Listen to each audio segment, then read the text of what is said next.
आप महादेव के भक्त है तो गौरव करिए, मैं कोई देव का भक्त नहीं हूं। देवता जिनकी साधना करते हैं, देवताओं के जो इष्ट हैं, ऐसे महादेव का मैं भक्त हूं। मैं कोई देव नहीं, देवों के देव भगवान महादेव का मैं भक्त हूं। ऐसा भाव प्रकट करिए। कभी छोटा मन ना करें, अपने मन को कभी छोटा ना बनाए कि हम तो महादेव। अरे महादेव के भक्त होना मतलब अनंत जन्मों का घोर तप उसका पुण्य, ये महादेव की भक्ति है।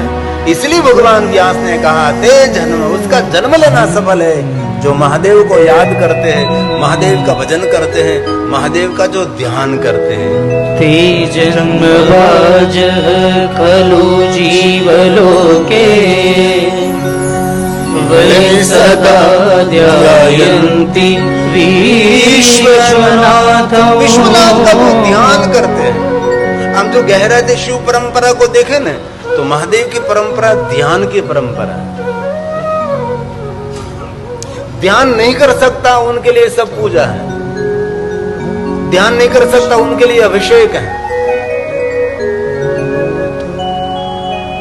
आप मुझे बताओ, भगवान महादेव कहीं पूजा करने के लिए बैठे, कोई वर्णन नहीं मिलेगा आपको। मैं विरोध नहीं करता पूजा का, सिर्फ शिव परंपरा को मैं समझाने का प्रयास करता हूं। पूजा करनी ही चाहिए, अभिषेक करना ही चाहिए। कहीं भी वर्णन है भगवान महादेव यज्ञ करने के लिए बैठे, कहीं कोई वर्णन नहीं मिलेगा शिव स्वयं यज्ञ करने के लिए बैठे। करना जरूरी है, यज्ञों का बड़ा महात्मा है।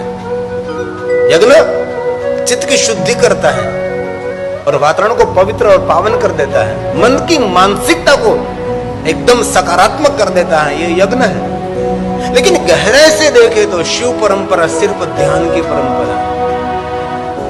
शिवालय का गर्भगृह ये ध्यान का केंद्र है। शिवलिंग ध्यान का ब्रह्म बोधक है। विचारों को एक स्थान पर केंद्रित करने के लिए, विचारों को एक स्थान पर स्थिर करने के लिए शिवलिंग ये ऋषि मुनियों की श्रेष्ठ परंपरा है। जहां देखो वहां महादेव ध्यानस्थ रहते हैं, जहां देखो महादेव तपस्या कर रहे हैं, एकांत में अकेले बैठे। आंख बंद कर कभी शिव नहीं बैठते, शिव हमेशा अर्धविदित आंख से बैठते हैं। शिव जी आंख खुली भी नहीं रखते, शिव आंख कभी बंद भी नहीं करते। शिव हमेशा अर्धविदित आंख रखते, इसलिए भगवान शिव की परंपरा ध्यान की परंपरा है।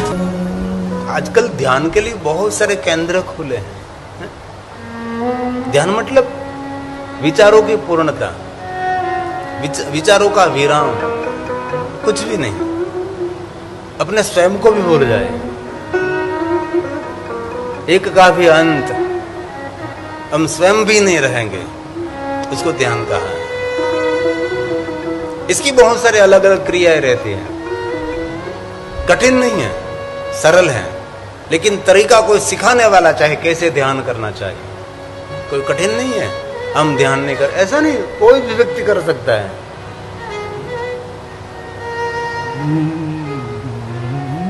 इसलिए भगवान व्यास ने कहा है कि जो नित्य ध्यान करता है, किसका ध्यान? विश्वनाथ का। विश्व का नाथ कौन है? भगवान शिव है।